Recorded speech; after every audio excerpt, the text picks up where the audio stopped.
মন্দিরটি দেখে কি ভেবেছিলেন এটা ইন্ডিয়ার কোনো মন্দির? না, এটা বাংলাদেশেরই একটা মন্দির। বাংলাদেশের কোথায় এত সুন্দর মন্দির প্রতিষ্ঠিত হলো, কিভাবে যেতে হয় সবকিছু শেয়ার করব আজকের এই ভিডিওতে। আশা করছি আজকের ভিডিওটি সবার কাছে অনেক অনেক ভালো লাগবে। আর ভিডিওটি না টেনে অবশ্যই শেষ পর্যন্ত দেখবেন। ভিডিওতে যে মন্দিরটি দেখতে পাচ্ছেন এটি ধামরাই থানা রোয়াল গ্রামের পারিবারিকভাবে প্রতিষ্ঠিত একটি রাধাকৃষ্ণ মন্দির, যার প্রতিষ্ঠাতা হলেন শ্রী ভবেশ ঘোষ। সৌভাগ্যক্রমে আমিও ধামরাই থানার মেয়ে। আমার বাবার বাড়ি ধামরাই থানার মাকুলিয়া গ্রামে। আমার বাবার বাড়ি থেকে এই মন্দিরে যেতে সময় লাগে 30 থেকে 40 মিনিট। আমাদের গ্রাম থেকে খুব কাছে রোয়াল গ্রাম, তবু আগে কখনো যাওয়া হয়নি। এই প্রথমবার যাচ্ছিলাম, তাই একটু অসুবিধা হচ্ছিল রাস্তা চিনতে, কারণ গ্রামের রাস্তা আঁকা বাঁকা ছিল। আবার ডানে যাব না বামে যাব চিনতে পারছিলাম না, তাই আমরা অনেকের হেল্প নিয়েছি, অনেককে জিজ্ঞেস করেছি কোন দিকে যাব।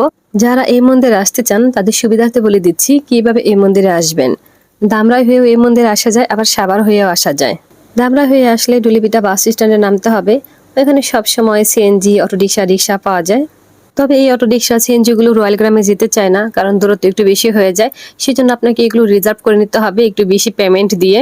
আপনারা চাইলে ভেঙে ভেঙেও যেতে পারেন। ডুলিপিটা থেকে একটা সিএনজি নিয়ে আরিলা বাজার, ওইখান থেকে আরেকটা সিএনজি নিয়ে রয়্যাল বাজার, আর বাকি রাস্তা হেঁটে যেতে হবে।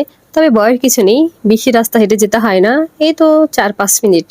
যারা থানা স্ট্যান্ড নেমে আসতে চান তাদেরকেও একইভাবে আসতে হবে।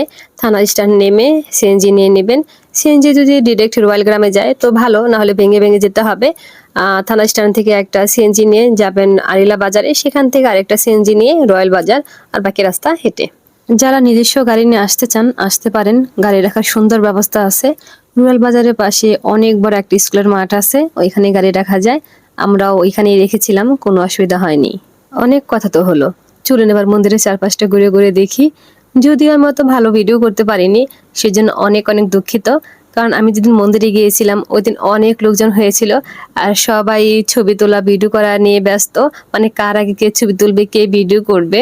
মন্দিরের সৌন্দর্যের কথা কি বলবো, এমন সূক্ষ্ম কারুকার্য, এমন সৌন্দর্য খুব কমই দেখা যায়। পসিবল হলে আপনারা সবাই আসবেন এই মন্দিরে। আশা করছি আপনাদের কাছে অনেক অনেক ভালো লাগবে।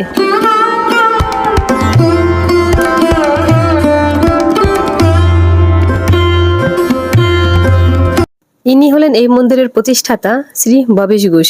আমার খুব ইচ্ছে ছিল মানুষটাকে দেখার, যিনি এত সুন্দর একটা মন্দির প্রতিষ্ঠা করেছেন। এমন সুন্দর একটা মন্দির প্রতিষ্ঠা করতে শুধু অর্থের নয়, অনেক বড় একটা মনেরও প্রয়োজন হয়। ভবেশ ঘোষ। আচ্ছা, তবে হচ্ছে প্রতিষ্ঠাতা। না না, ভগবান করাইছে। আসবেন, তবে ওই অনুষ্ঠানে দেখেছে কীর্তনও চলবো, ওই অনুষ্ঠানও দুটো মিলে আসবেন, আর সবারে নিমন্ত্রণ করবেন। এই মন্দিরে মাঘ মাসের 9 তারিখে 24 প্রহর ব্যাপী অষ্টকালে নীলা কীর্তন হয়, তখন সবাই আসবেন। আমিও চেষ্টা করবো আসার। আজকের ভিডিওটি এখানে শেষ করব। যারা যারা আমার ভিডিওটি দেখছেন তাদেরকে অনেক অনেক ধন্যবাদ। আমার ভিডিওটি যদি ভালো লেগে থাকে অবশ্যই লাইক, কমেন্ট এবং শেয়ার করবেন।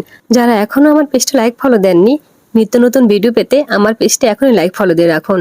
আর যারা ইউটিউব থেকে আমার ভিডিওগুলো দেখছেন প্লিজ আমার চ্যানেলটি সাবস্ক্রাইব করে দিবেন। দেখা হবে পরবর্তী ভিডিওতে। সেই পর্যন্ত সবাই অনেক অনেক ভালো থাকবেন, আমার জন্য বেশি বেশি আশীর্বাদ করবেন। Bye bye, tata.